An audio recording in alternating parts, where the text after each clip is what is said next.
भजन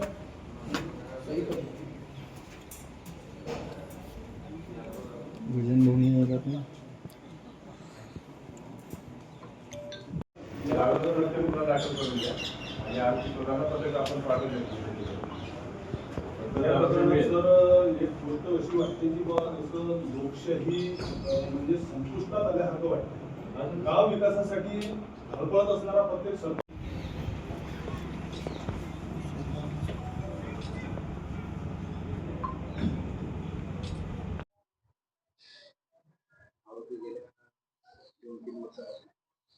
आज रोजी संग्रामपूर तालुक्यातील करमोडा गावचे विद्यमान सरपंच दीपक प्रकाश उगले यांनी त्यांना त्रास देत असलेल्या वैभव उर्फ भैया दादाराव वर्गे यांच्या त्रासामुळे आत्महत्या केल्याचे स्टेटस त्यांच्या मोबाईलवर ठेवून सकाळी 6:30 वाजता करमोडा येथील त्यांच्या शेतामध्ये गळफास घेतलेला आहे.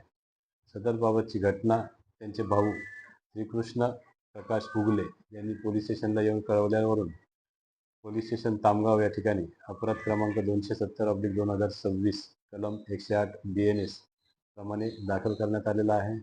आरोपीचा शोध घेण्यासाठी विविध पथके रवाना करण्यात आलेले आहेत. आरोपीचा लवकरात लवकर शोध घेऊन त्यास लवकरच अटक करून त्याच्यावर कडक कायदेशीर कारवाई करण्यात येणार आहे.